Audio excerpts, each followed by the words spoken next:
আজকে আমরা দেখব অর্ধবার্ষিকী 2025 মূল্যায়ন পরীক্ষার জন্য দশম শ্রেণীর বাংলা প্রথম পত্রের প্রশ্নপত্র, যেখানে পূর্ণমান 70 রয়েছে এবং সময় রয়েছে 2 ঘন্টা 30 মিনিট। গদ্য ও কবিতা থেকে কমপক্ষে 2টি করে মোট 5টি প্রশ্নের উত্তর দিতে হবে।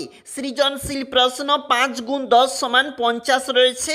প্রথমে আমাদের যে পেজটা এখানে রয়েছে মডেল প্রশ্ন হিসাবে উপস্থাপন, যেখানে ক অংশ রয়েছে গদ্য, রয়েছে প্রশ্নপত্র, প্রশ্নের ডান পাশে রয়েছে নাম্বার বা মার্কসের যেখানে নমুনা।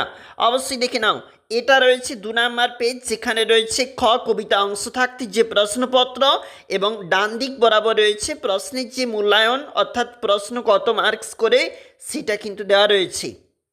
এবং পরবর্তী পেজটা অন্তিম পেজ, সেখানে রয়েছে বর্ণনামূলক প্রশ্নের উত্তর দাও 2 গুণ 10 সমান 20 নাম্বার।